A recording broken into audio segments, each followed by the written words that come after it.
Ahora, de entrada,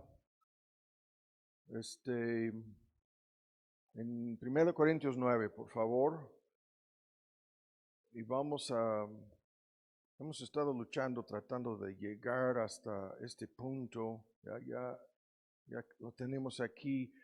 En nuestros dos estudios anteriores hemos visto este asunto de las obras que serán puestas a prueba por fuego. Se refiere a todo lo que hayamos hecho desde el momento de nuestra conversión hasta la hora de nuestra salida de este mundo.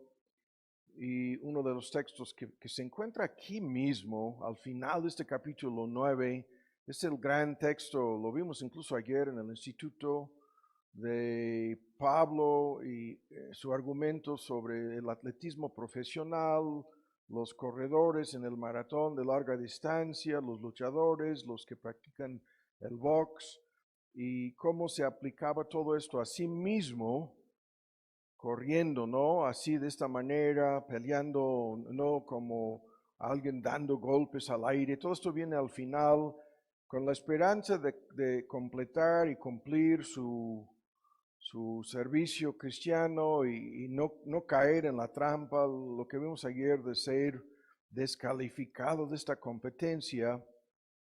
Y lo que nos interesa aquí, estamos en 1 Corintios 9, es previo a esta gran ilustración, esta metáfora que hemos visto ya varias veces, en donde cada creyente está metido de por medio en esta lucha, ninguno está como espectador, todos estamos luchando no los unos en contra de los otros, sino en contra de nosotros mismos.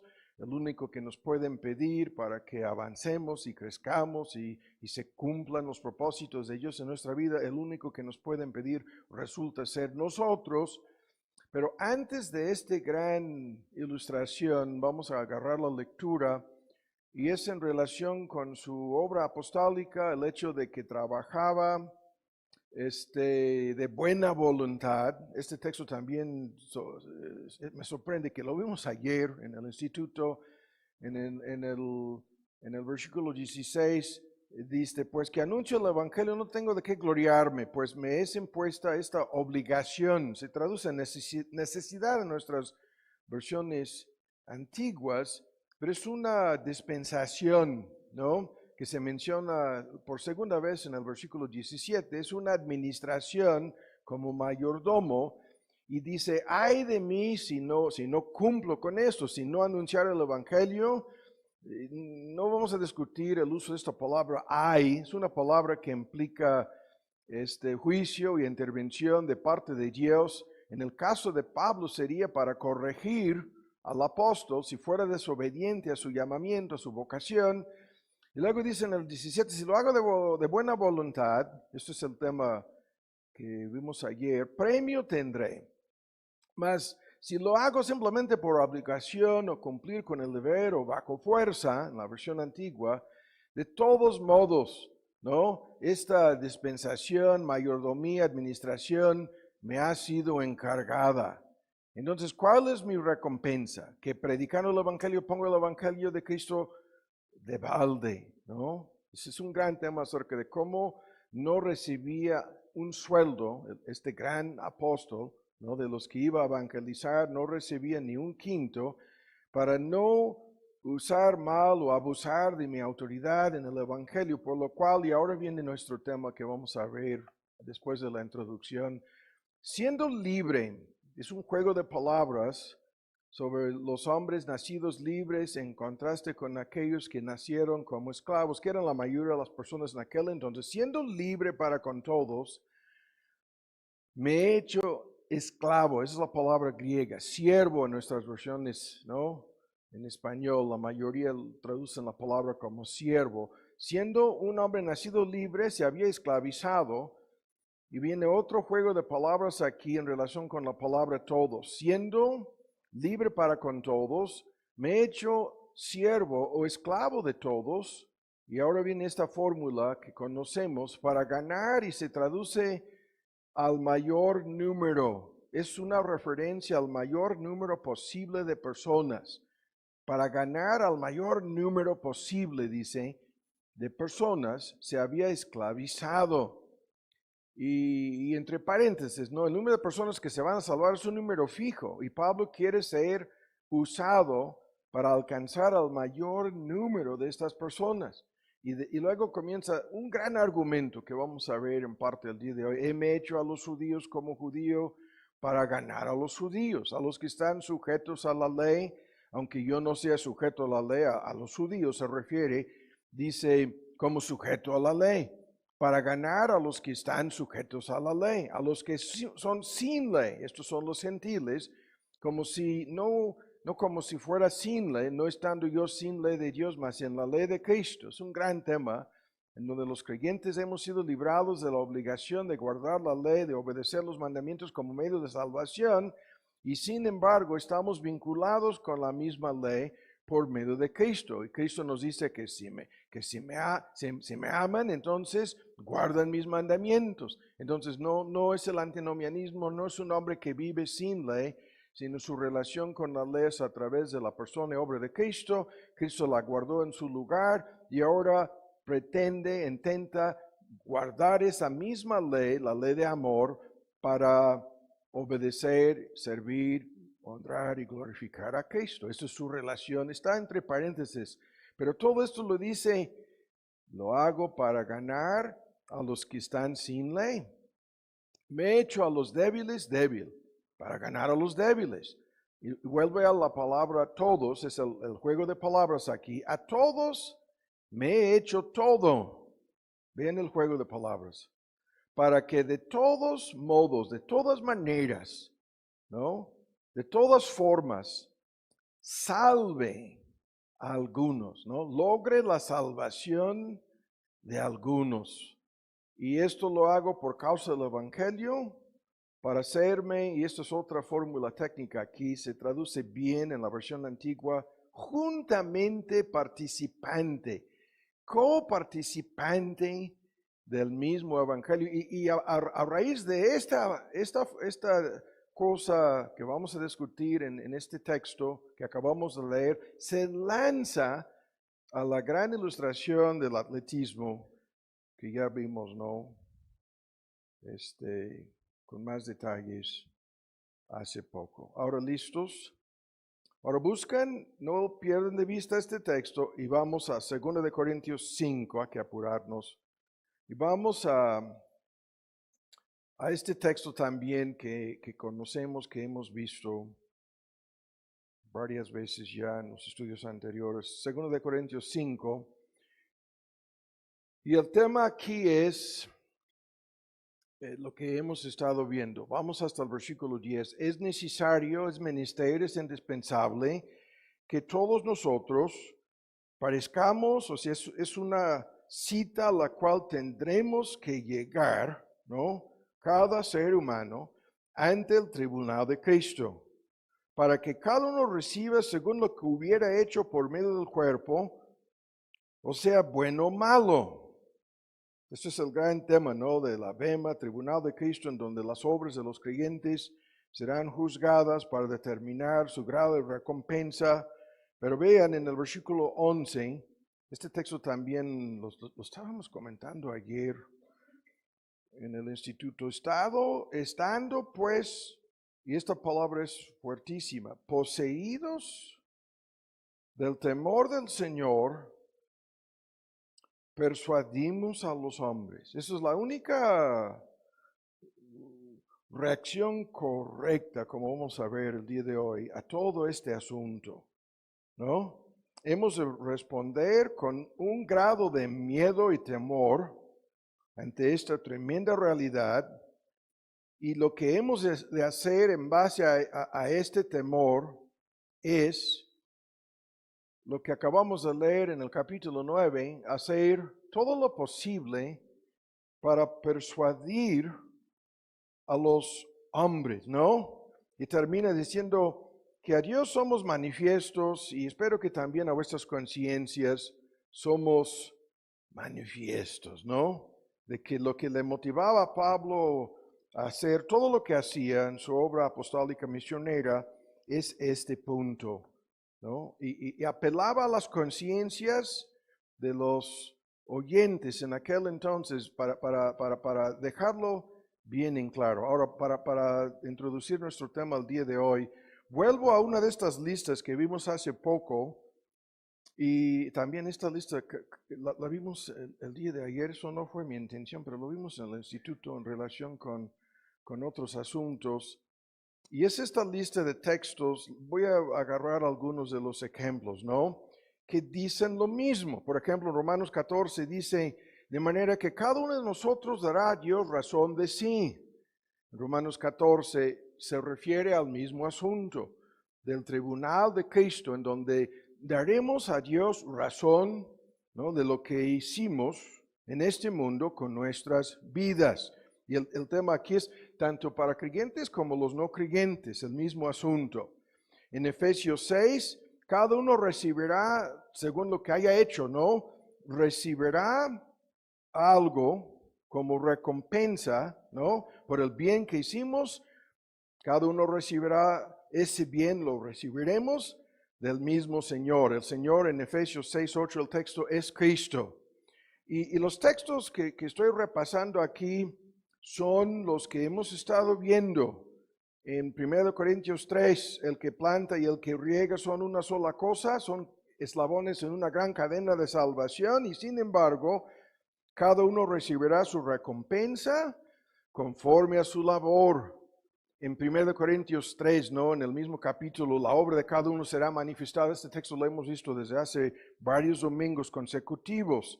El día declarará por el fuego, se manifestará la obra de cada uno, cual sea la que fuera. El fuego hará la prueba y todo el asunto de las recompensas, que no es exactamente nuestro tema el día de hoy, sino más bien el día de juicio, cuando todo esto va a suceder. Y los textos que hablan de esto son muchísimos. Es uno tras otro pasaje, ¿no?, que habla de esto. En Mateo 16, de la boca de nuestro Señor Jesús, el Hijo del Hombre vendrá en la gloria de su Padre con sus ángeles, y entonces pagará a cada uno conforme a sus obras. 16, 27. Lo mismo, ¿no?, en Marcos 9, y lo mismo al final de la Biblia. Estoy cortando la lista hasta el capítulo 22 del Apocalipsis. Y aquí yo vengo presto, mi galardón conmigo, para recompensar a cada uno según fuere su obra. Y es texto tras texto tras texto que habla de esta manera. Es el mismo tema, vean otra vez en 2 Corintios 5, al cual Pablo se refiere cuando dice, es necesario que cada uno hace su acto de presencia, ¿no?, ante el tribunal de Cristo, para que cada uno reciba según lo que hubiera hecho por medio de este cuerpo, sea bueno o malo. Estos textos abundan, ¿no? Son repetidas veces, son tan contundentes que nadie puede dudar de esto, pero aquí en nuestra introducción lo vamos a discutir más. La triste realidad en cuanto a esto es lo siguiente. Tan solo los creyentes creemos en esto. Tan solo los que nos identificamos como creyentes en Cristo creemos en la realidad de un juicio final, ¿no? Y tan solo en teoría los creyentes somos los únicos que vivimos a la luz de esta realidad, aunque esto lo vamos a estar discutiendo más de hoy en ocho. Nosotros que tenemos el don de la fe, que es la capacidad de creer, confiar y entregarnos a Cristo como Señor y Salvador y a su palabra, a través de nuestra fe, tenemos una certidumbre, tenemos una convicción acerca de lo que va a suceder al fin de nuestras vidas en este mundo y al fin de la historia de nuestro mundo. Creemos por medio de la fe, que es la obra de la gracia de Dios, creemos lo que la palabra de Dios dice respecto a esta tremenda realidad. Las cosas futuras, las cosas finales, las cosas escatológicas son realidades para cada creyente, de tal modo que en alguna medida estas cosas nos afectan, ¿no? Nos afectan en cuanto a lo que entendemos, en cuanto a lo que sentimos, y como vamos a ver, en alguna medida en cuanto a lo que hacemos al respecto. Esta es la gran realidad que cada creyente en alguna medida, no debe perder de vista. La certidumbre en cuanto a todo esto, la realidad de este juicio es algo que nos sacude, que nos conmueve profundamente, ¿no? Y que nos motiva a actuar. La reacción de Pablo, poseídos, ¿de qué? Del temor del Señor, ¿no?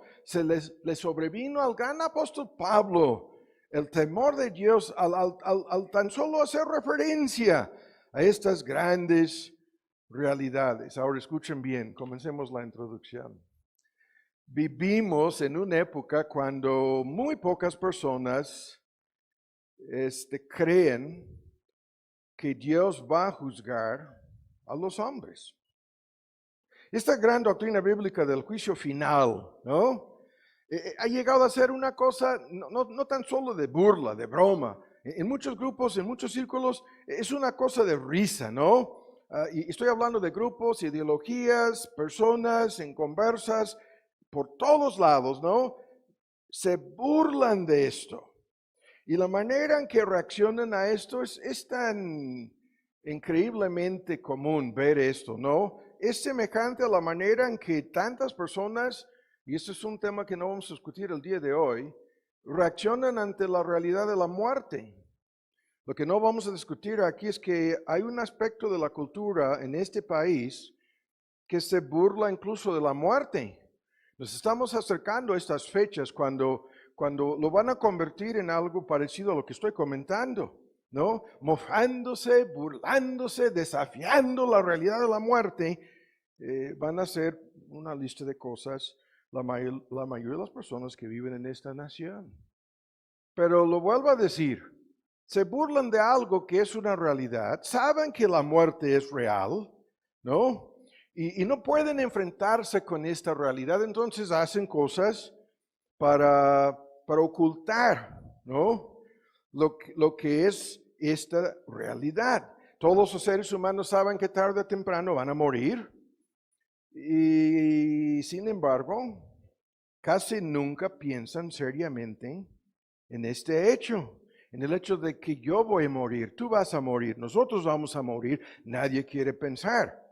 Y aun cuando se vean obligados, aun cuando tienen que enfrentarse con la muerte de algún ser querido, ¿no? O la muerte de algún amigo, aun cuando se ven forzados, se van obligados a asistir, ¿no? A lo que llamamos el velatorio, el funeral, tienen que acudir, tienen que ir, nadie va porque quiere ir, pero se ven obligados y por un muy breve lapso de tiempo, pueden ser tan solo horas o un par de días, toman en serio esta realidad. El resto del tiempo se la pasan, ¿no? Tratando de olvidarse de la muerte, de la eternidad, ¿no? Y prefieren vivir en un mundo de fantasía por lo momentáneo, por lo pasajero, prefieren olvidarse de esta cita, de este compromiso, de esta solemne realidad de su propia muerte, de lo que les va a pasar en el día de juicio. No quieren saber nada de esto, prefieren las vanidades, los placeres, todo lo que les ayude a no tomar en serio lo que les va a pasar. Ahora, este hecho es tan contundente en la Biblia, ¿no?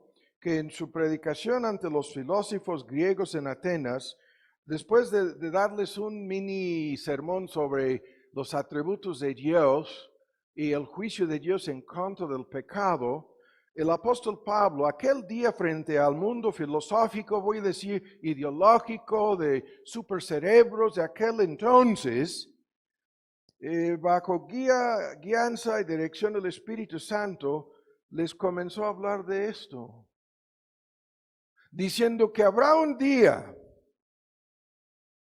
en el cual Dios ha de juzgar al mundo con justicia. Así les hablaba a estos eruditos, ¿no? Enemigos. Y termina el asunto con lo que estamos comentando. No tenían nada más que decir para refutar la predicación apostólica, entonces se pusieron a burlar, a reírse, a tratar de avergonzar y ridiculizar al mensajero. Y esto es exactamente lo que estamos diciendo, ¿no? Que hasta el día de hoy no ha cambiado nada de esto. Ahora escuchen bien. Aunque esto es la triste realidad, aunque los inconversos rechazan, ¿no? A este Dios, aunque no quieren, no tienen la menor intención de someterse a su señorío.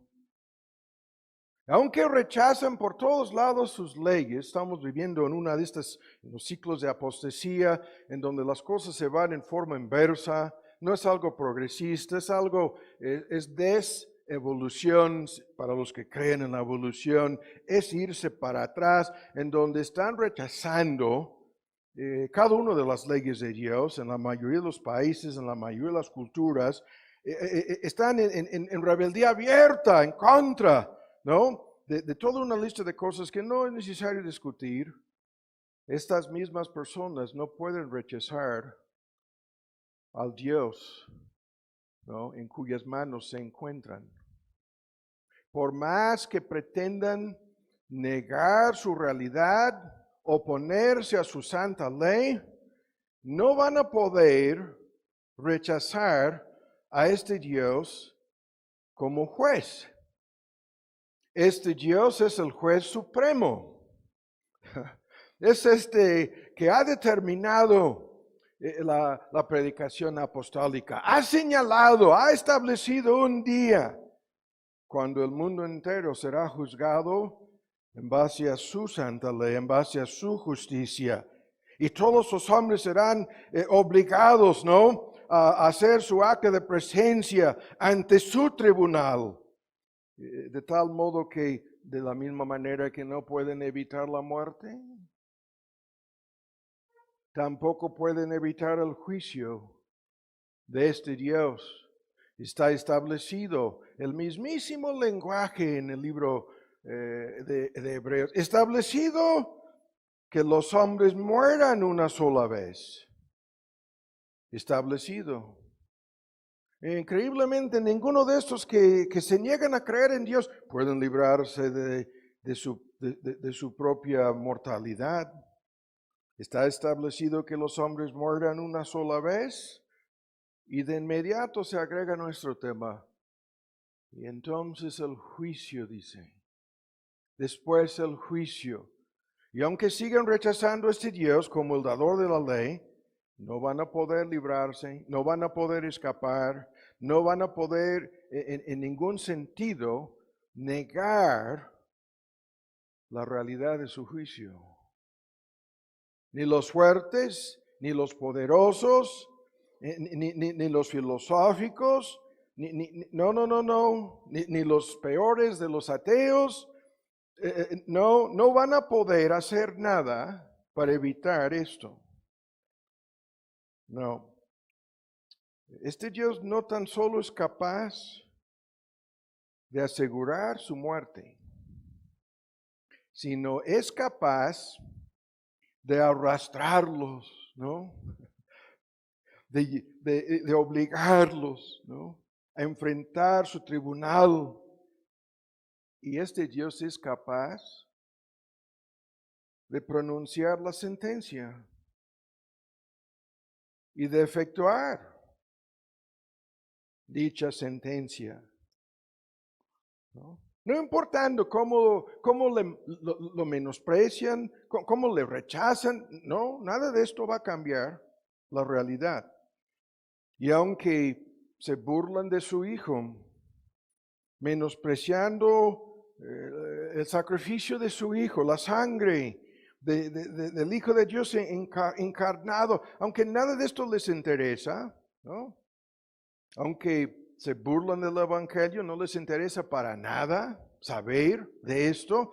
Y aunque digan en sus corazones como el faraón de Egipto, ¿quién es Jehová para que yo oiga su voz? ¿Quién es este Dios para que yo le obedezca? ¿No? Aunque día tras día tras día viven como si Dios no existiera, aunque hacen un esfuerzo increíblemente fuerte para olvidarse de este Dios, ¿no? Es tremendo el esfuerzo que hacen para no tener que enfrentarse con esta realidad nunca, aunque resisten a su Espíritu Santo y se rebelan continuamente en contra de sus leyes.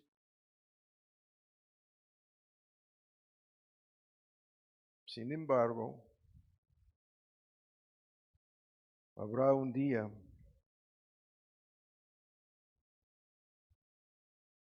y en ese día se van a doblar.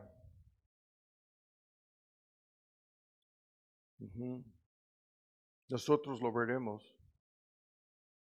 En ese día van a confesar con sus propias bocas el señorío, la soberanía, el dominio absoluto de este Dios. Lo van a hacer todas esas mismas personas, las mismísimas personas de las cuales estamos hablando aquí. Cada una de ellas será doblegada. Aunque en este momento no hay nada de temor de Dios, Pablo poseído por este temor del Señor, ¿no? Aunque no haya nada de temor de Dios, la fórmula bíblica es tan misteriosa delante de sus ojos, no hay temor de Dios. Aunque no quieran creer nada de esto, nada de lo que está escrito en este libro, aunque se burlen del infierno, dicen que el infierno no existe.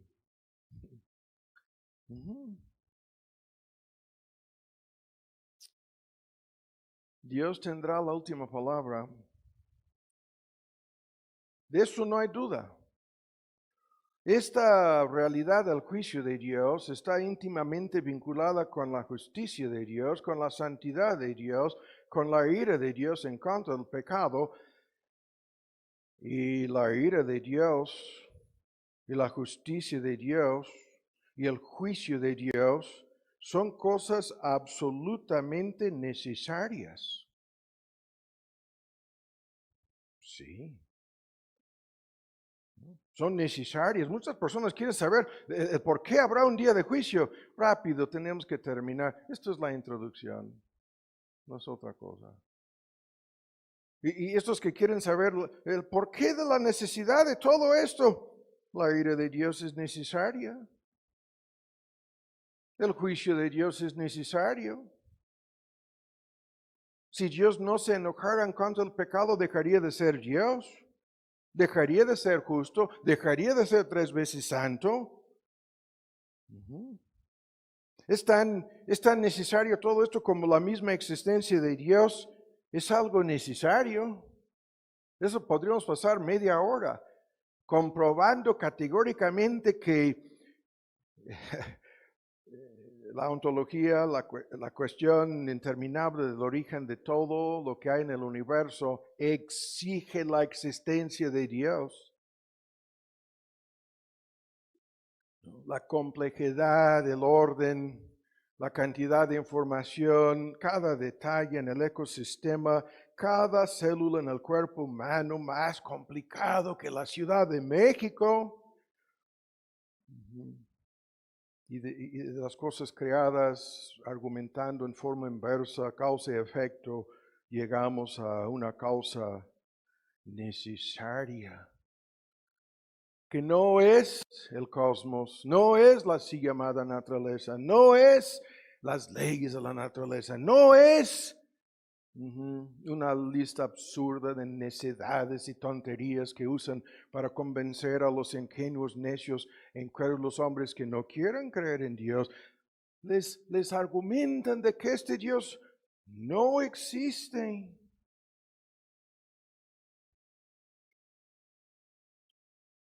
Y Dios dice, les estoy advirtiendo,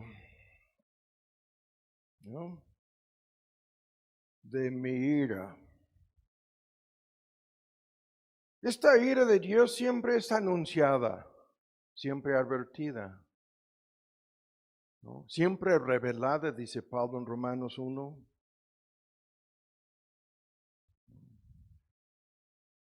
No hay nada arbitrario en esto, nada caprichoso, incluso nada excesivo.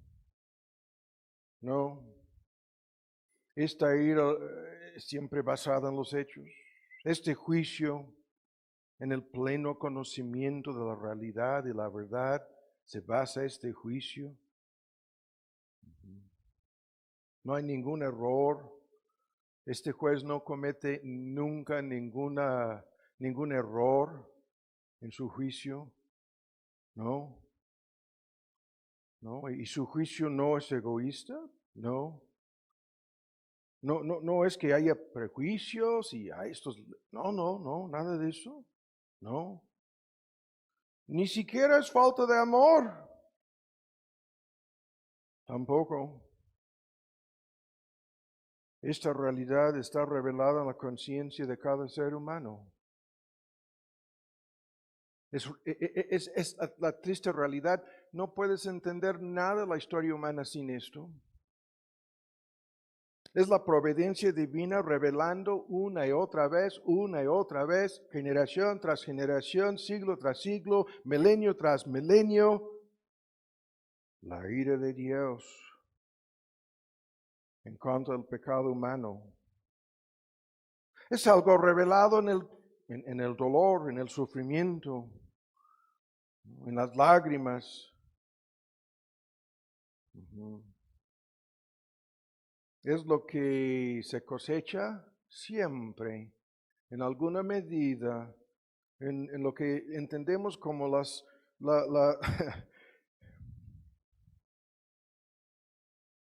amargos frutos del pecado por todos lados,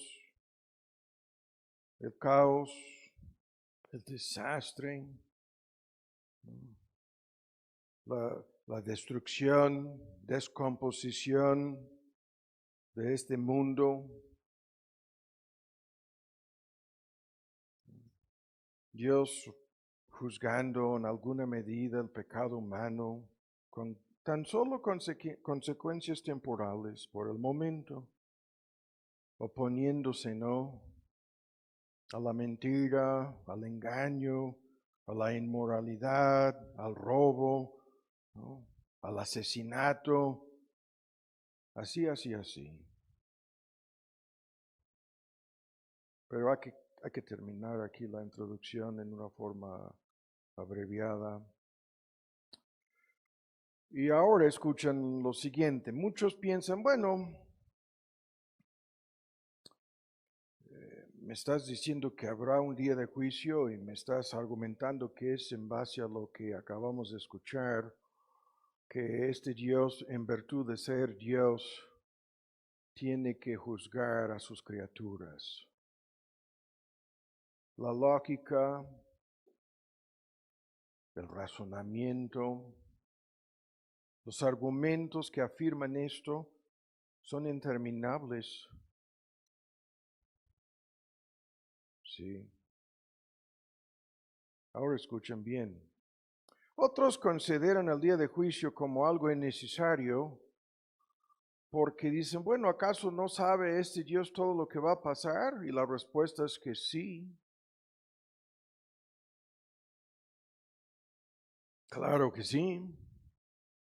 Antes de su muerte, ¿no?, el destino de cada quien le es conocido a este Dios. O sea, antes de que mueran cada uno en particular, ¿no?, Dios sabe todo. Los salvos van al cielo, los perdidos van al infierno, ¿no? Y muchos dicen, entonces, ¿por qué habrá un día de juicio? Si esto se efectúa a la hora de la muerte de cada quien, si es algo ya conocido por este Dios anticipadamente, ¿no? Todo lo que va a pasar. Y la respuesta a estas personas es un tema, si nunca lo has escuchado, es muy importante entender esto. El juicio final no se llevará a cabo para determinar el destino de ninguna persona. No. Este juicio no se llevará a cabo para determinar el qué sucederá. No. Con ninguno. No. No. Esto ya habrá sido determinado antes. Dios no necesita un día de juicio para realizar algún examen de la vida de cada persona, para determinar quién será salvo, quién será perdido. No, no. Todo esto les es conocido antes. Este Dios es omnisciente, ¿no? Y este Dios ha predestinado el destino final de cada ser humano. ¿Cómo? Sí, es algo predestinado, predeterminado. La Biblia dice antes de la fundación del mundo, predestinado. Entonces, cuando hablamos de este asunto, no, las cosas no son como parecen ser. No, esto no es como un tribunal humano, en donde se lleva a cabo un proceso de investigación para averiguar los hechos, en donde se lleva a cabo una investigación para llegar a los hechos y luego juzgar en base a los hechos. Eso es lo que se hace en un tribunal humano, en teoría. No, esto no es así. No, este juicio se lleva a cabo, como lo acabo de decir, por un Dios omnisciente que no tiene necesidad alguna de investigar. No, este Dios no busca evidencias. No, este Dios no tiene que investigar y convencer. No, convencerse a sí mismo. Su conocimiento es perfecto, absoluto. La historia de cada ser humano, le es conocida la historia de cada uno a detalle. Comentábamos ayer que el Apocalipsis menciona los libros, ¿no? Vale la pena leerlo, si desconocen el texto, veámoslo, ¿no? Si ignoras lo que el texto dice, vale la pena que lo veamos, ¿no? De paso aquí en Apocalipsis 20. Entre tantas cosas que estamos brincando aquí, dice que en el versículo 13 el mar dio los muertos que estaban en él y la muerte y el infierno, el Hades, dieron los muertos que estaban en él, en ellos, plural, y fue hecho juicio de cada uno según sus obras. Así termina la Biblia, ¿no? El juicio de cada uno según sus obras. Y el que no fue hallado escrito en el libro de la vida, en el versículo 15, fue lanzado en el lago de fuego. Y el hilo que brincamos al final del versículo 12, cuando se mencionan estos libros, dice, ¿fueron juzgados los muertos por las cosas que estaban escritas en los libros? Plural. Según sus obras. Una descripción del juicio final. Los libros que se mencionan aquí son por lo menos 5. Esto también lo vimos ayer. No fue nuestra intención, pero lo vimos. Hay un libro en donde están las obras, ¿no?, de todos sus inconversos, sus pecados. Están ahí, cada pecado escrito en el libro.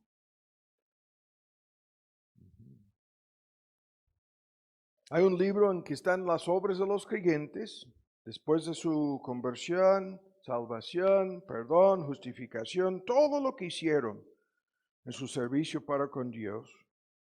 Hay que apurarnos aquí, rápido. Van 2 libros, ¿no? Hay un libro que es el libro de los vivientes.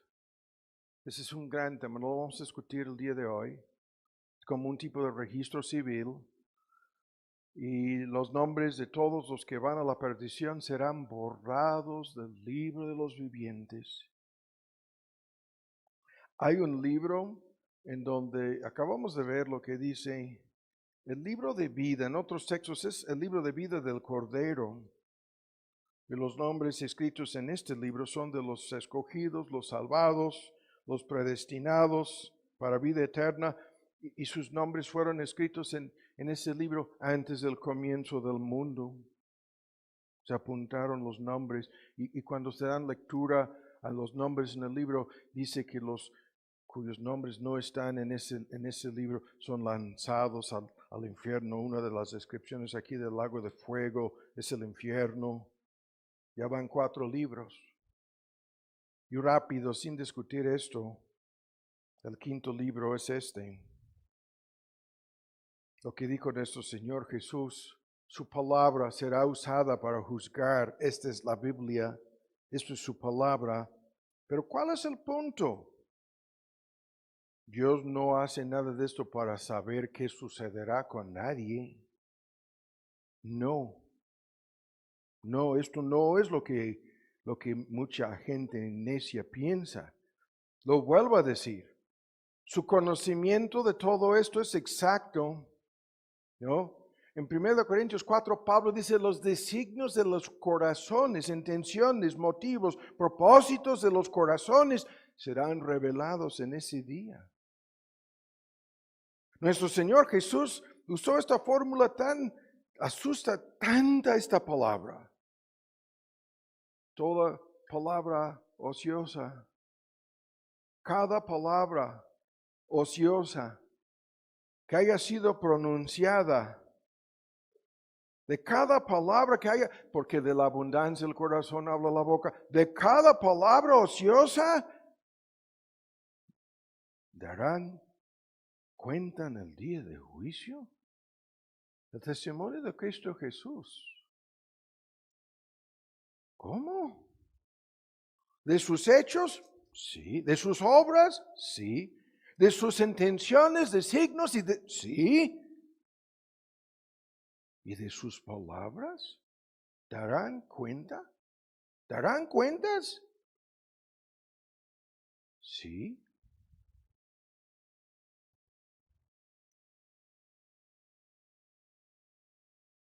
¿Qué es esto? Obviamente el día de juicio entonces será un día de manifestación, de publicación, de revelación, de vindicación de parte de este Dios. Para que todo el mundo vea, para que todo el mundo sepa, para que todos entiendan. ¿En base a qué serán juzgadas todas las personas? Y se cumplirán una cantidad de propósitos que por el tiempo, y tengo que terminar la introducción, no podemos discutir cada punto aquí. Entre la lista de propósitos, ¿no? Hay muchísimos en relación con lo que estamos diciendo, lo que hemos estado alegando aquí. El día de juicio es el día de vindicación y reivindicación y justificación de Dios.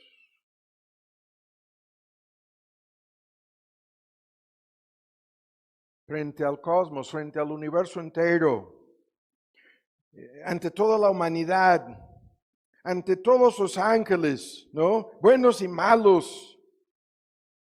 se manifestará la justicia exacta de este Dios. De hecho, todos sus atributos se manifestarán en aquel día, ¿no? Este Dios que el mundo se queja, ¿no? De que, no, este Dios no es visible, ¿no? Y su dominio no lo vemos. Ujú. Y este Dios es soberano que está controlando al mundo entero.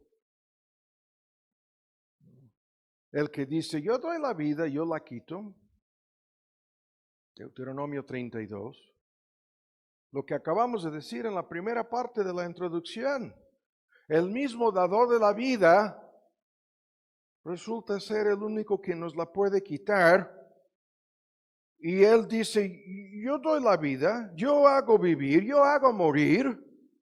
Y luego agrega, y no hay nadie que pueda evitarlo.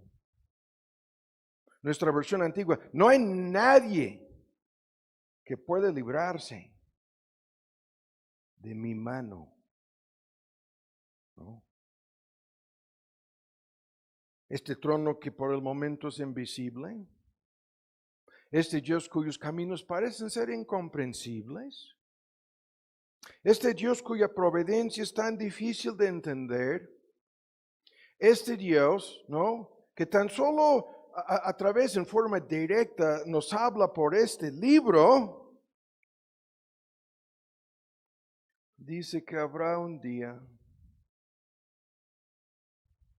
en donde lo que es mi justicia, la realidad de mi santidad, y yo voy a usar la palabra, y mi terrible ira se manifestará.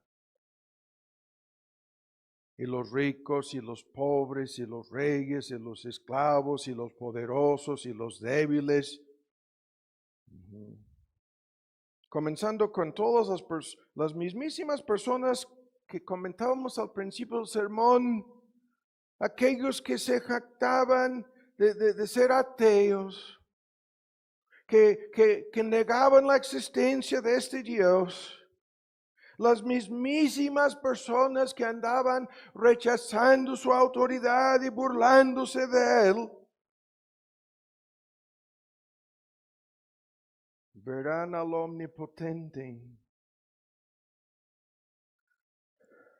verán al Todopoderoso.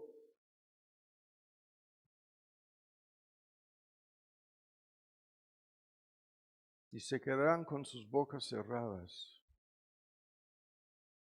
paralizadas por el terror. Serán convencidas cada una de estas personas de su propia conciencia.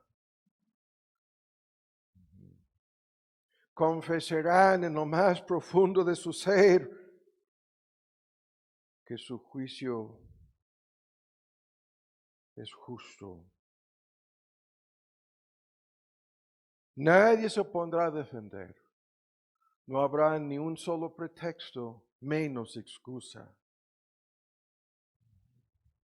Nada. Así. Ahora, tengo que terminar con esto y lo voy a hacer así. Cantidad de propósitos se cumplirán en ese día en relación con Dios, el Padre. Y para concluir aquí, no podemos decir más. Se cumplirán increíbles propósitos en cuanto a Cristo.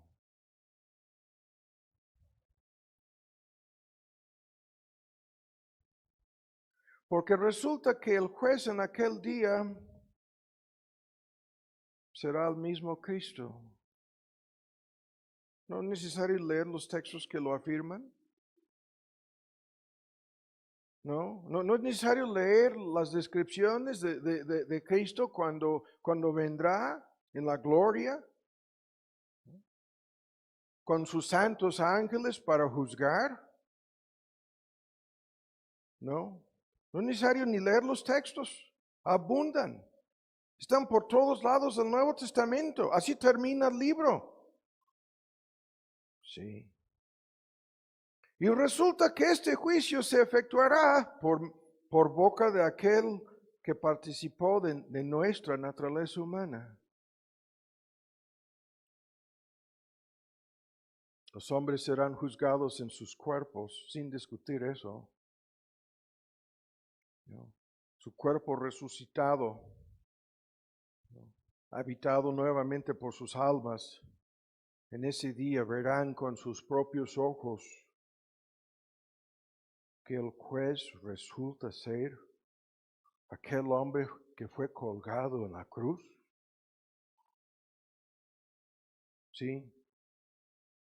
Y podríamos pasar media hora delineando los puntos aquí. Juzgados por el mismo Cristo que habían rechazado. Juzgados por el mismísimo que les ofrecía en esta vida la salvación y el perdón de sus pecados y la vida eterna y el boleto al cielo. Serán juzgados por aquel hombre del cual habían escuchado predicaciones, ¿no? Aquel que había sido predicado como el único camino, como el único mediador, como el único salvador. Él será el juez.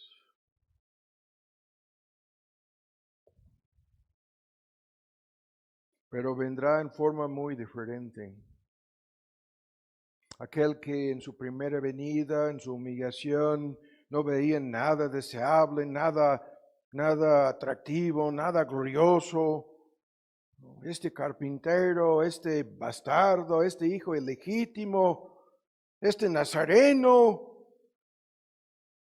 No, ya no van a hablar así.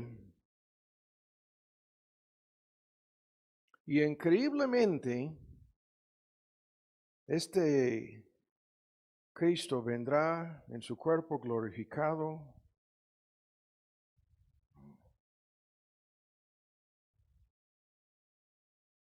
Brillará como la luz del sol su presencia. Y el mismo que es el único que sabe lo que significa la ira de Dios. El único que ha experimentado las consecuencias de la justicia, la santidad divinas, efectuando el juicio en contra del pecado, lo que Él sufrió en la cruz del Calvario, resulta en que nadie salvo este Cristo sabe lo que esta ira de Dios significa, porque esta ira de Dios fue derramada en su contra cuando asumió la culpa y el castigo de cada creyente. Él mismo derramará esa ira en contra de todos sus enemigos en el día de juicio. Y la gente necia, puro cuento, puro invento, lo que está en ese libro que dice ser la Biblia. No hay, no hay ni una mente, ni todas las mentes de todos los más educados, sofisticados, eruditos, seres humanos. No, es imposible que esto haya sido inventado. No, no es posible.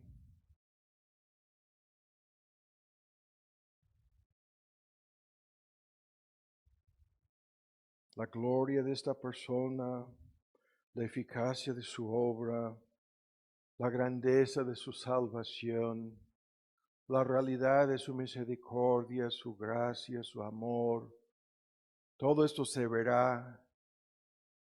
Cada creyente verá con sus propios ojos aquel, ¿no? Que es aquel que me amó.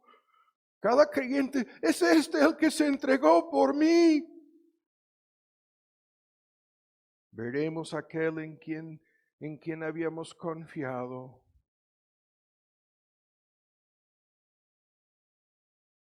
El mismísimo que derramó su sangre nos va a mostrar las heridas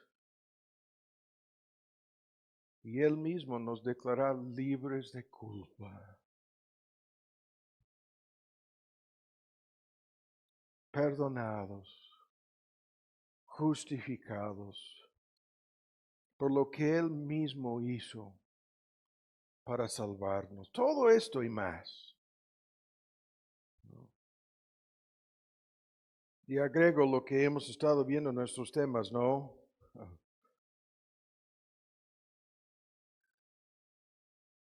El carácter y los hechos de cada uno. Para determinar qué, el grado de juicio de los inconversos, que están atesorando, dice Pablo, es un gerundio, están atesorando cada día, cada mes, cada año, más ira. El grado de castigo que van a sufrir, ¿no? La recompensa que van a recibir los inconversos, sus enemigos, todo esto será manifestado en ese día. De igual manera como la recompensa de cada creyente. Por todo lo que hicimos en su servicio.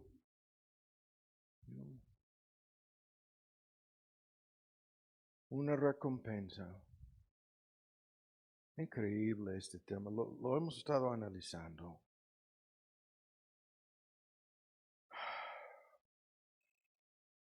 Lo sacará a la luz todo.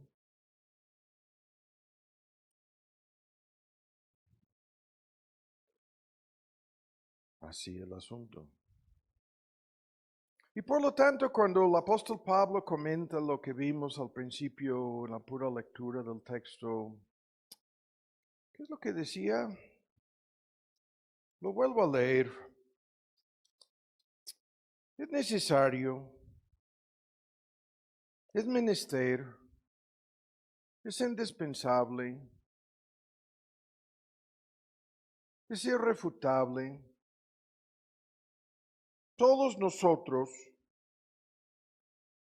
cada persona presente aquí el día de hoy, todos nosotros parezcamos ante este tribunal, y acabo de decirlo, dice tribunal de Cristo, para que cada uno reciba según lo que hubiera hecho por medio de este cuerpo, sea bueno o malo. Esto no es la salvación por obras, no, pero es un juicio de obras. Ya entendemos, ¿no? Las obras de los creyentes están en este juicio para ver si van a recibir o van a perder tremendas recompensas.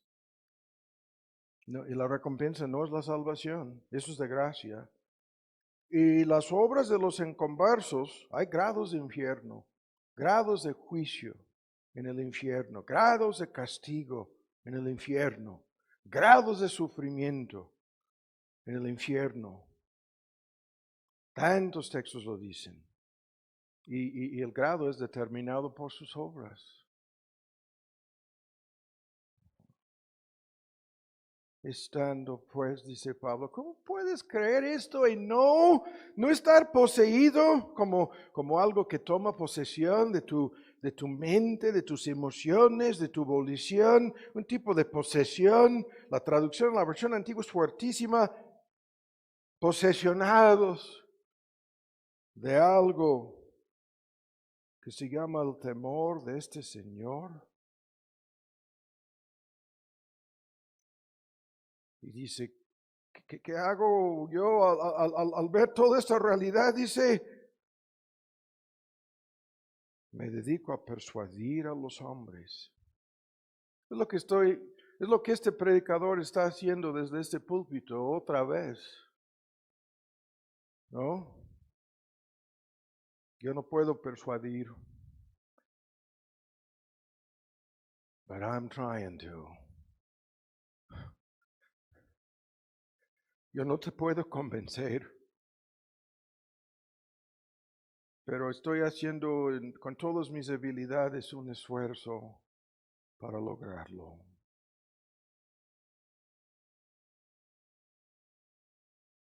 Y ahora que se tardó todo el sermón con la introducción, ahora volvemos a nuestro texto en el capítulo 9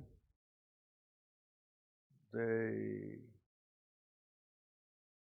Primera de Corintios. Y en el tiempo que nos resta, vamos a discutir un solo punto. Hemos estado luchando para llegar a este punto desde hace algunos domingos. Porque muchas personas cuando comprenden, ok, lo que yo hago con mi vida cristiana, todos los argumentos que hemos visto en los estudios anteriores, agregados a lo que acabamos de ver sobre ese gran día de juicio, muchos quieren saber entonces, ¿qué debo hacer? Lo que vimos terminando hace 8 días, Pablo decía, una sola cosa hago. El argumento en Filipenses se dedicaba a una sola cosa, ¿no? Olvidándose de todo lo que había ya hecho, mirando hacia la meta de ser semejante a Cristo, de conocer más a Cristo, de ser usado por Cristo, de ser convertido en la persona que Pablo fue destinado a ser. Se lanzaba a la meta que vimos, ¿no? Terminando hace 8 días, eso fue el tema.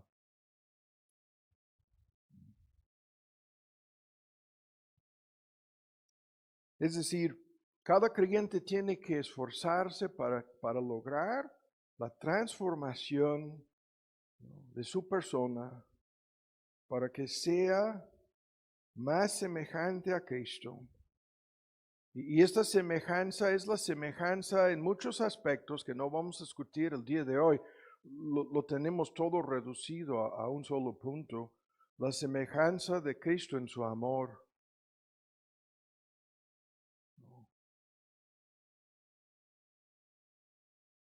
Y eso es lo que vemos en el pasaje que leímos al principio. Y eso es lo que vamos a discutir a medias para concluir el día de hoy. Ahora comencemos con que Pablo diciendo, yo estoy obligado a predicar este evangelio, lo vimos al principio. Si lo hago de buena voluntad, premio tendré, el versículo 17, ¿no? De todas maneras dice, yo no puedo hacer otra cosa, salvo que, escuchan, hay un vínculo directo entre los dos pasajes, salvo dedicarme a persuadir a los hombres. No puedo hacer otra cosa. O sea, ser transformado yo, Pablo, y capacitado para servir a este Dios en su evangelio con la meta, ¿no?, de persuadir a los hombres. Ahora, rápido, hay que decir varias cosas. Dios, que ha determinado el número exacto de personas que serán salvas, son los escogidos, sus nombres están en ese libro, usa medios. Esto es el tema que ya conocemos. Para alcanzar a estas personas se mete de por medio toda la maquinaria de la salvación. ¿Cómo van a creer en aquel de quien no han escuchado? ¿Cómo van a escuchar a menos que alguien les hable, les predique? ¿Cómo van a predicar? ¿Cómo van a hablar a menos que sean enviados? Toda la maquinaria de la salvación, ¿no? La fórmula de Spurgeon en Romanos 8, Dios utiliza medios para alcanzar a estas personas. Estos medios son el evangelismo, la predicación, la oración y lo que vamos a ver aquí. Sí, esto es así. El Dios que puede trabajar, ya lo sabemos, sin medios, que hizo tantas grandes obras mientras que los seres humanos estaban dormidos. ¿Se acuerdan? En su soberanía, en su propósito de salvar, ha decretado que los que serán salvos serán alcanzados por otras personas que ya han sido alcanzadas. Y estas misteriosamente fueron alcanzadas por otras personas. Y la cadena, y los eslabones en la cadena, ¿no? Él es el único que puede salvar, el único que puede abrir los ojos, el único que puede cambiar el corazón, el único que puede doblegar la voluntad, el único que puede dar el arrepentimiento, el único que puede obrar por su gracia el milagro de la fe salvadora. Sí, en su soberanía, esto es así. Y muchos lo malinterpretan. Hay que entenderlo bien, aquí no vamos a detenernos. Todo lo anterior quiere decir que hay muchos motivos para evangelizar con seguridad, con confianza, con paciencia, con tremenda esperanza y convicción de que su palabra no le volverá vacía, ¿no? De que la fe que viene por el oír y el oír por la palabra, de que esto es su propósito. Sí. ¿Y por qué estamos comentando esto? Porque hay muchas personas que en el momento en que llegan a entender la soberanía de Dios en todo esto, su reacción es equivocada. Dicen, no, como todo esto está en las manos de Dios, yo no tengo que hacer nada. No, como los escogidos serán, un amigo mío me dijo hace más de 40 años, Tomás, estás perdiendo tu tiempo en ir a México como misionero, un hermano muy querido, que tenía muy fama de promover las doctrinas de la gracia en su época, en su mundo. Un hermano muy querido y muy conocido me decía, si Dios quiere salvar a alguien en México, lo hará sin que tú vayas, sin tu ayuda, sin ti, sinmigo, hará su obra Dios, es lo que me decía. ¿O acaso no crees, Tomás, en la soberanía de Dios? Así lo malinterpretaba por completo este hermano. El gran apóstol Pablo, que escribió más sobre la soberanía de Dios que cualquier otro escritor, hablando de escritores en términos humanos, bajo inspiración del Espíritu, 14 libros del Nuevo Testamento de la mano de Pablo, 6 veces en este texto dice que tenía la meta de ganar. En el versículo 19, la traducción es el mayor número, ¿no? Todo esto lo estoy haciendo, la última frase, para ganar al mayor número. Y lo repite, es un juego de palabras, todo lo que hace para ganar al mayor número, para ganar ya sean judíos, ¿no? Ya sean gentiles, para ganar a los que están sin ley, a los débiles. Me he hecho todo para de todos modos, termina en el versículo 6 usando la palabra salvar a algunos. Pablo no podía ganar, Pablo no podía salvar, Pablo no podía convencer a nadie en sí mismo. No. Y esto es el error de aquellos que dicen, no, como creo en la soberanía de Dios, no, yo no voy a tratar de ganar a nadie. No, a mí no me corresponde convencer. No, persuadir. No. Están equivocados. Están errados. ¿No? Persuadidos, ¿no? Por Dios llegamos a los pies de Cristo, pero Dios usa medios para persuadirnos, ¿no? Poseídos del temor del Señor, procuramos convencer a todos. Es una traducción del texto en 2 de Corintios 5. Procuramos convencer a todos, dice.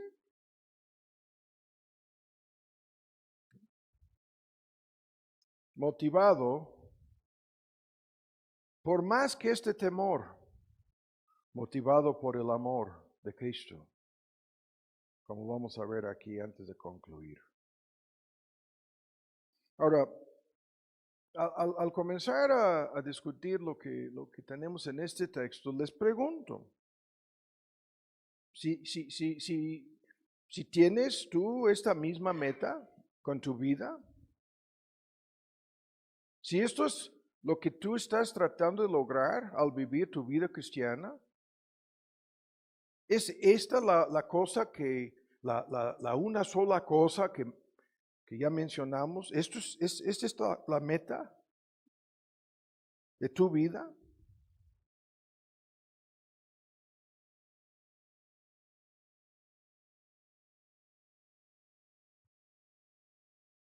¿Sí o no? ¿Hacer salvos algunos? ¿Sí o no? ¿Convencer? ¿Sí o no? ¿Persuadir? ¿Sí o no? Y todo esto hay que decirlo porque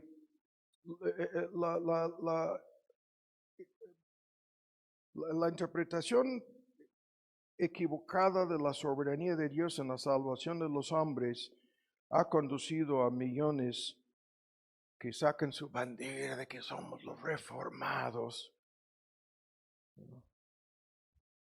actuar con indiferencia, frialdad, con una actitud teórica, filosófica,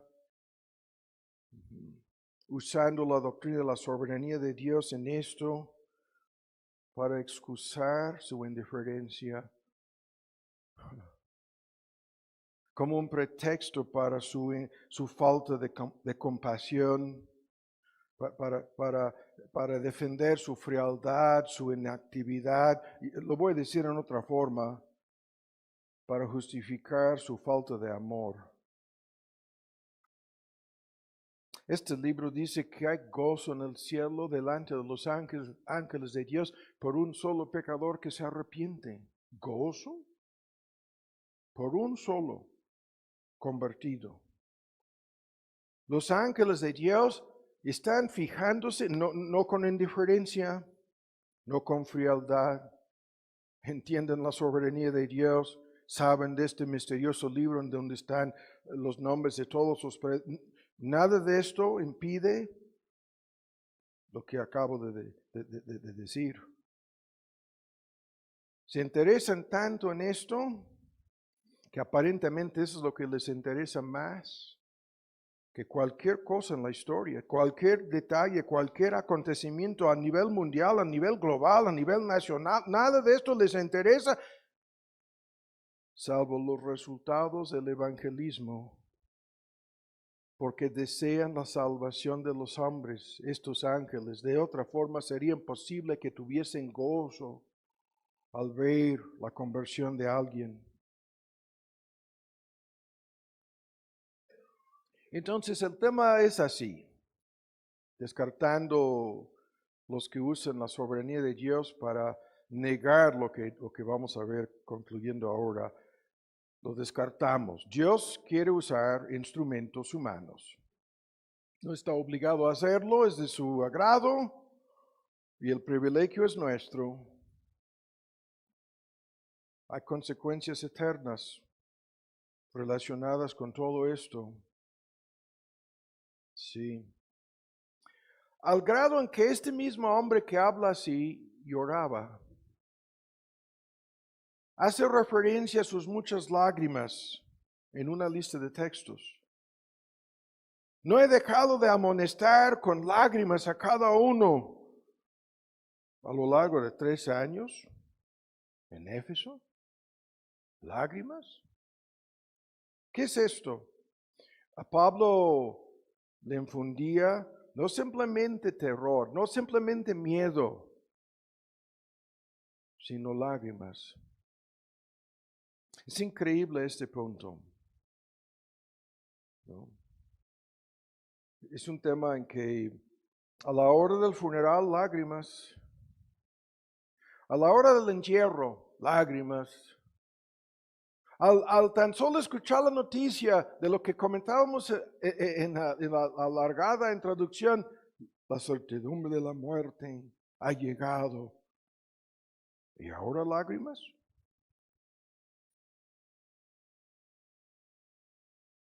Luego, el mismo apóstol Pablo usa la metáfora de dolores de parto. Estos dolores más intensos posibles según los médicos, ¿no? Y dice que evangelizaba y a la vez sentía dolores de parto. Eso es un gran tema, ¿no? Como una mujer que va a dar a luz, sufre estos los más fuertes dolores posibles. Y esto es la regla.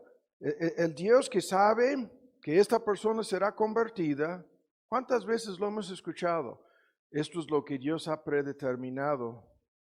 Pero antes de convertir a esta persona, Dios va a poner en el corazón de uno, dos, tres, o puede ser todo un grupo de creyentes, que cada uno de estos creyentes va a orar por esta persona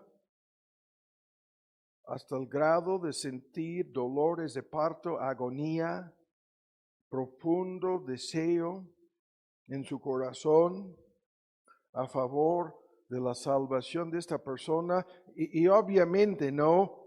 Esto fluye del corazón del Cristo que se entregó por esta persona en la cruz del Calvario. Hay un vínculo entre Cristo y esta persona. Pero ahora este Cristo no va a salvar a esta persona hasta que obre algo parecido en un grado mínimo en comparación con su corazón y su amor, pero en algún grado habrá un amor, un deseo tan fuerte que se compara con dolores de parto. Y la fórmula, ¿no? La iglesia es la esposa de Cristo y la madre de sus hijos, todos los simbolismos en este asunto del matrimonio incluso. Y la fórmula, ¿no? Desde la época puritana, de que normalmente no salva a Dios a ninguna persona hasta que algunos de sus hijos, algunas de sus hijas hayan sufrido dolores de parto a favor de esta persona.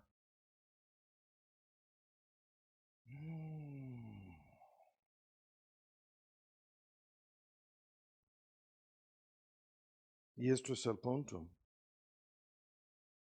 ¿Qué sabemos nosotros de esto? ¿Qué estamos haciendo respecto a esto? Y no quiero que me digan, no, yo siento exactamente esto a favor de mis seres queridos. Estarías completamente, ¿no? Fuera de todo esto si no sintieras esto a favor de tus seres queridos. Eso es otro tema, ¿no? Volveremos dentro de poco al tema de padres e hijos. Yo no puedo entender estos padres que se despreocupan por completo por sus propios hijos, sus propias hijas, que no haya algo de esto en su corazón, un dolor que nunca se acaba hasta que sus hijos sean convertidos. No lo entiendo. No es la lucha interminable en que se meten todos sus padres e hijos en esta vida. Entonces yo no estoy preguntando sobre si tú sientes algo parecido a esto a favor de los tuyos. No. Yo estoy preguntando acerca de otros. Es increíble esto. ¿Cómo puedes creer que habrá un día de juicio? ¿Cómo puedes creer que todo terminará como ya lo hemos visto? ¿Cómo puedes creer que Dios alcanzará a los destinados para la vida eterna usando a nosotros y no hacer nada? ¿No sentir nada? Estos creyentes con sus deseos son tan tibios y tan débiles y tan superficiales. Algo está mal con la gran mayoría de los creyentes hoy en día que viven día tras día, semana tras semana, mes tras mes, año tras año, aparentemente con indiferencia acerca de todo esto. No manifiestan nada de lo que estamos viendo aquí. Eso es lo que vemos. No hay nada más importante que tú puedes hacer en tu servicio para con Dios, salvo desear y buscar la salvación de otras personas. No hay algo más importante que tú puedes hacer. Esto es la manifestación más alta del amor y la semejanza a Cristo. Por eso vino al mundo Cristo. Por eso vivió su vida perfecta. Por eso se entregó en la cruz del Calvario. Por eso estas personas serán alcanzadas. De eso no hay duda. Y el mismo Cristo pone en tus manos, pone en mis manos, pone en nuestras manos el privilegio de ser los instrumentos en su gracia, en su misericordia, en su providencia y en su amor. Somos los instrumentos designados para alcanzar a estas personas. Claro que sí. Y para concluir, y esto se queda a mitad del camino, pero no importa. Tan solo nos falta aclarar, ¿no? Lo que Pablo dice aquí. A la luz de todo esto yo me he esclavizado. El Hijo del Hombre no vino para ser servido, sino para servir. El Hijo del Hombre vino para dar su vida en rescate por muchos. Y los que han sido alcanzados por el Hijo del Hombre nos dice a todos nosotros, hagan ustedes, no pueden entregar sus vidas para salvar a nadie en ese sentido, no, pero pueden poner sus vidas en mis manos para que sean instrumentos para alcanzar a los demás. Y entendiendo esto, Pablo dice, a todos estos grupos soy esclavo. A todas estas personas soy siervo. A cada uno de estos grupos se entregaba este hombre. Sí, esto es así. Sacrificaba sus intereses, sacrificaba su tiempo, sacrificaba su vida, sacrificaba el sueldo en el contexto anterior, sacrificaba su cuerpo en la parte que viene después, sujetándolo a una disciplina rigurosa para ser más útil y más apto en este. Y esto quiere decir que si tú pretendes ser usado en este asunto, y si me dices que no tienes ese deseo, ni pretensión, ni intención, entonces lo más seguro es que eres una persona autoengañada y fuera del alcance de la gracia de este Dios. Porque lo que nos da a entender Pablo aquí es esto: el evangelismo, el ser instrumentos para alcanzar a otras personas, exigirá más que cualquier otra cosa. Y con esto vamos a encaminarnos a concluir y vamos a delinear más, no es necesario, ya. Exige un compromiso, exige un gran esfuerzo, exige muchísima persistencia y paciencia, exige gran preparación, como la parte final del atletismo lo demuestra. La mayoría de los creyentes no pueden, no saben ni siquiera cuáles son los puntos básicos del mensaje que se ha de comunicar a los demás. No tienen idea. No se preparan. No hacen ningún esfuerzo. Piensan que esto, si Dios me ha de usar, me va a usar. Yo no, esto no es así. Lo que estamos viendo aquí dice que no es así. Y cuando miramos por todos lados en nuestras iglesias, en donde hay creyentes con algo parecido a esta actitud, es increíble. La mayoría de los que piden el púlpito nunca han ganado ni una sola persona. y quieren que les demos el púlpito. No, obviamente no, claro que no. Es absurdo. Nos quieren enseñar que algo del cual ellos no saben nada y nunca han hecho nada. Sí, dame el púlpito. No, esto exige, escuchen, una vida sincera, libre de hipocresía, transparente. Eso es el tema cuando dice, persuadimos a los hombres y de inmediato dice, y somos manifiestos. Muchas versiones agregan la palabra, nuestra versión antigua la tiene, a las conciencias manifestamos, ¿no? ¿Quiénes somos?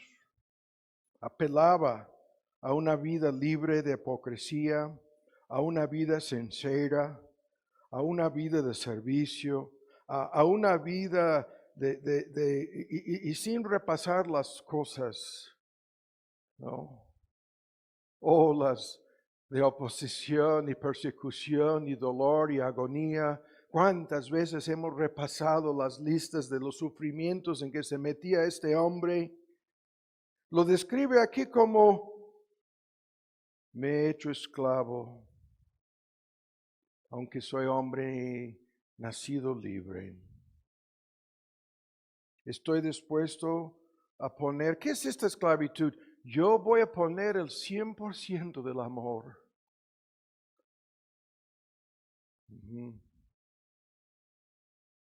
Porque de eso se trata. El 100% del amor, pero su fuente no es el corazón de Pablo, es el corazón de Cristo. Sí, esto es así. Y para alcanzar a otras personas, cualquier cosa legítima, hay muchos puntos aquí que estamos pasando por alto. No estaba negando la verdad, no estaba alterando el mensaje, no estaba modificándolo para tratar de impedir la ofensa de la... No, nada de eso. Estaba haciendo viajes largos a otros países. Estaba involucrado en una ola de sufrimiento, lo vuelvo a decir, que nunca terminaba. Su cuerpo físicamente, ¿no? Milagrosamente todavía funcionaba. La lista de riesgos, la lista de peligros. Y esto es la historia del cristianismo. ¿Cuántas veces llevo años con estas ilustraciones? En los primeros siglos del cristianismo, algunos creyentes se hicieron literalmente esclavos. Se entregaron a una vida de esclavitud. ¿Para qué? ¿Por qué? Para evangelizar a los esclavos. Este ejemplo, llevo tantos años citándolo, el asilo de los leprosos, en donde se metían los creyentes. Hay una ilustración espantosa de esto de África, de los misioneros que fueron a África y vivieron el resto de sus vidas con la lepra. Para alcanzar a los leprosos lo hicieron.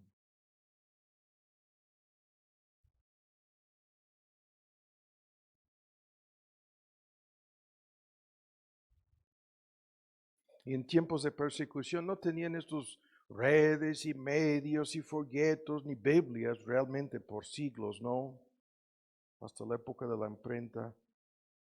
Y se entregaban como mártires, sabiendo que en los últimos momentos, aunque fueran 5, 10, 15 máximo minutos, algunos milagrosamente predicaban por media hora desde las llamas.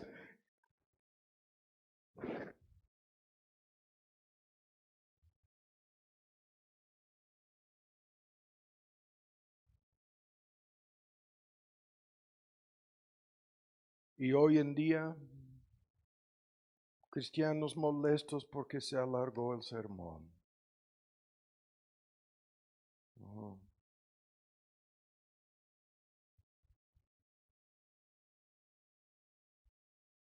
Y la triste verdad en todo esto lo tengo que decir para concluir.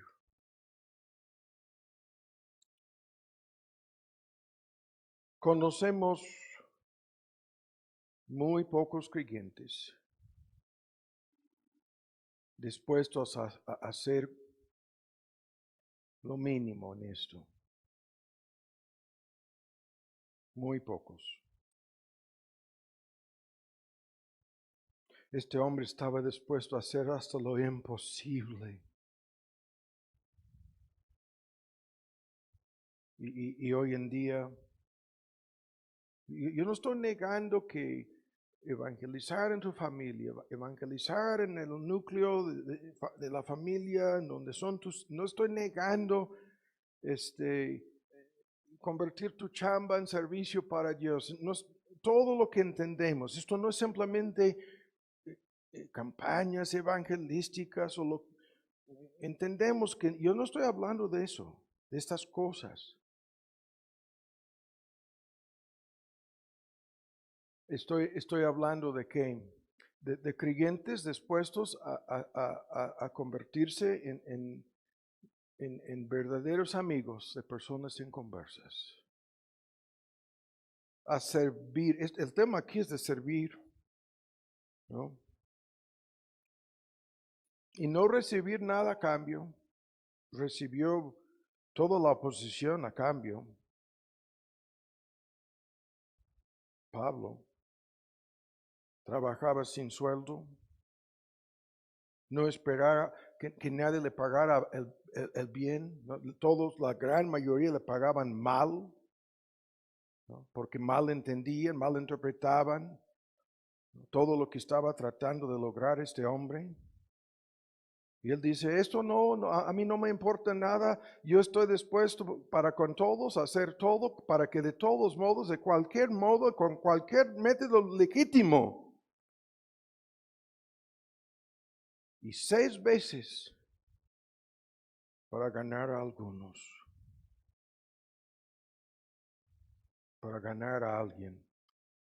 Y estos creyentes es inconcebible que llegarán a ese día del cual hablábamos al principio, sin haber sido usados para ganar,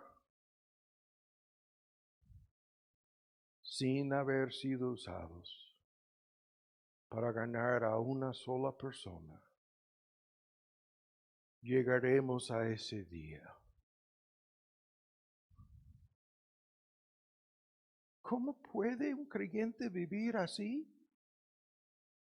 ¿Cómo puede contemplar todo lo que escuchábamos en la parte del juicio final y lo que hemos estado viendo y saber, hay una sola persona que nadie, llegaré solito.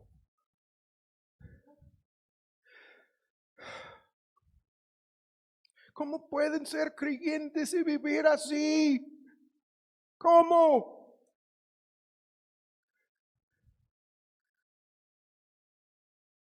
La gran mayoría de los creyentes viven así.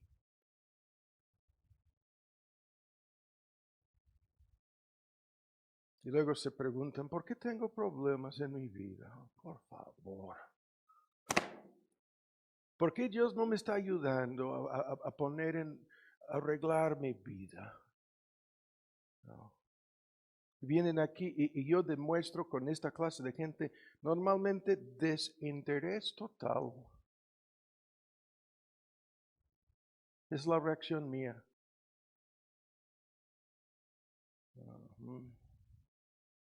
Luego quieren que la iglesia arregle sus problemas.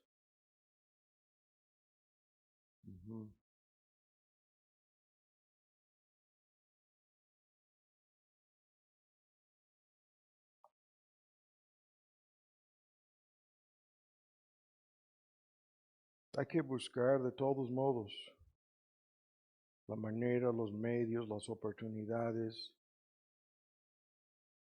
las amistades.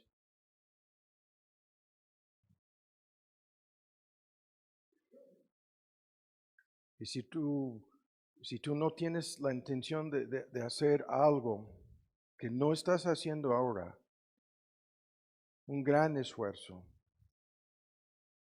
¿No?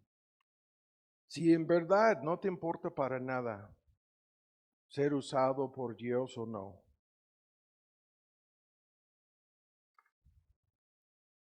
si no te interesa nada de esto,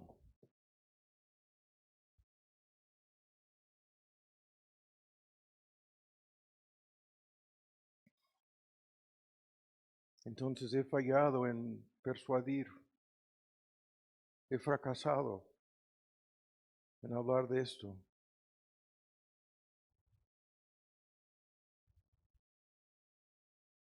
Ojalá que pudiera haber dicho algo mejor, algo más.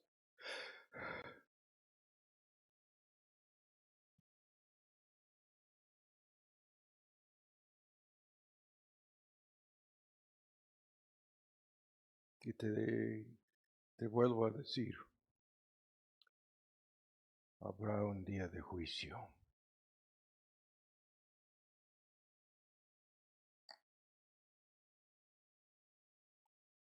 Y tú y yo, ahí estaremos.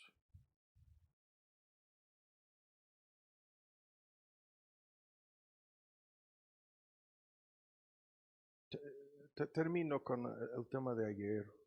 Me vino este ejemplo en una parte del tema de ayer. El tema puede ser mal entendido porque no es exactamente como la película. Es Oscar Schindler, la lista de Schindler.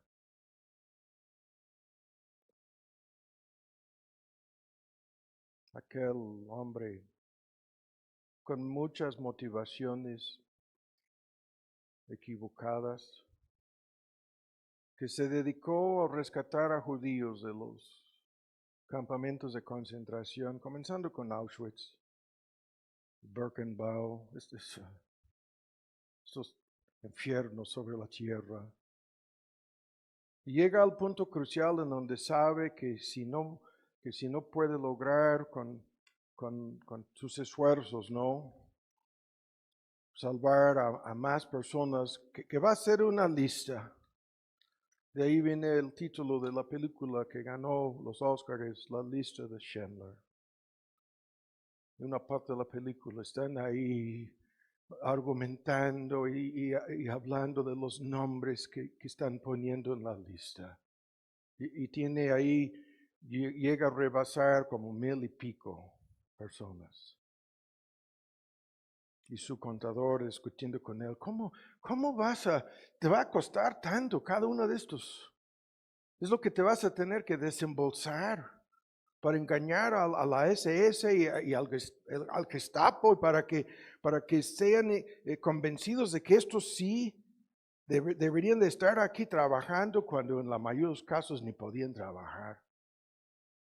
No, punto. La película termina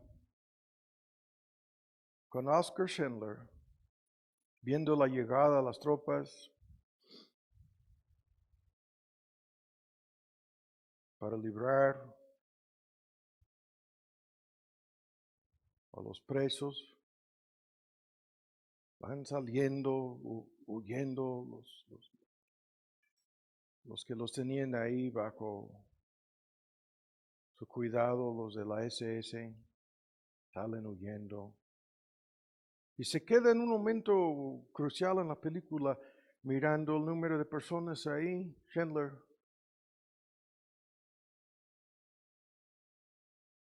y sufre un colapso nervioso, emocional, porque sabe que no hizo todo lo que pudiera haber hecho.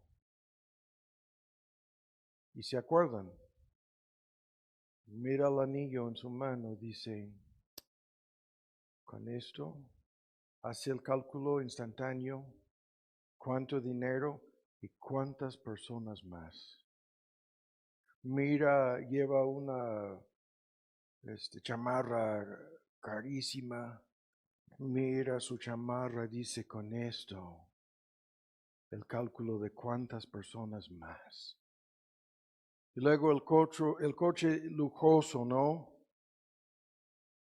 Y ya mirando el carro en que estaba sentado, quebrantado, destrozado en llanto, Oscar Schindler, sabiendo que pudiera haber salvado a más personas. Y no lo hizo. Obviamente aquí no estamos hablando de que se van a salvar más. Eso eso es el arminianismo, eso no es así. No. Y sin embargo, ¿no? El Dios que pudiera haberte usado, usará a otros. Yo llevo años, si yo nunca hubiera venido a México, todo lo que ha sucedido aquí habría sucedido igualito. Y otra persona estaría parada aquí. Ajá. Y yo habría pasado los últimos 40 años de mi vida en vano en la Unión Americana. Otra persona estaría aquí y no yo. Esto es así como esto termina.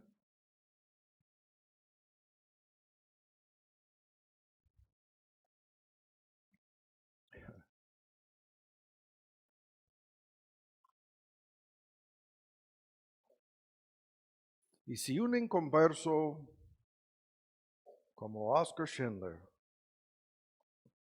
entendió estas cuestiones en cuanto a la vida física de estas personas, hasta ponerse en riesgo, deshacerse de su fortuna, ¿no?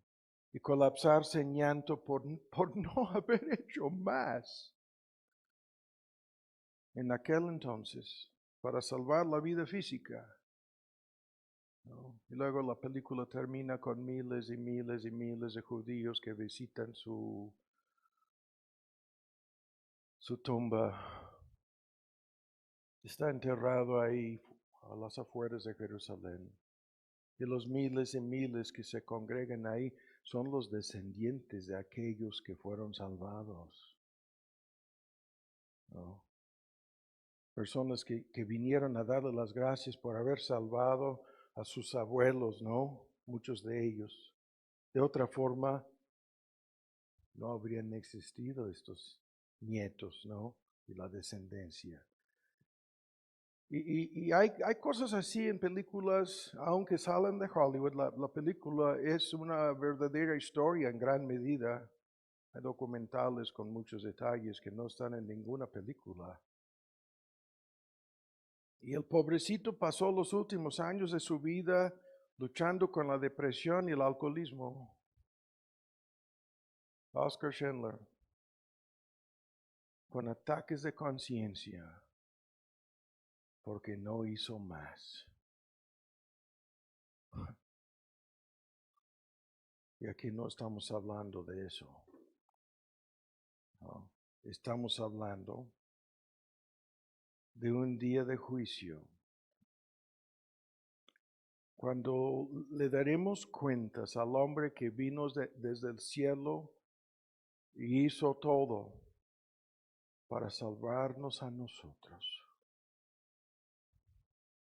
Y todo lo que nos pide es que seamos instrumentos en sus manos para alcanzar a otros.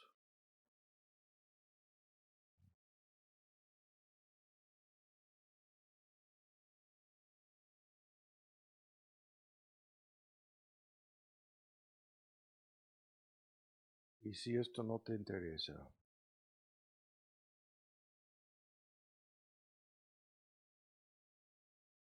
ay de ti.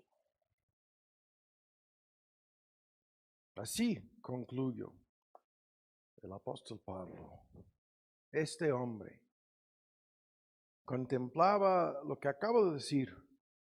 No, mejor ya no. No, mejor ya basta. No, mejor ya es suficiente. No dice, en el mismo texto en donde explica cómo se había hecho esclavo, esto es el amor, nada más, ¿no? En amor, a la disposición de todos para alcanzar al mayor número. El mismo hombre dice, y si no lo hago, dice, ay de mí.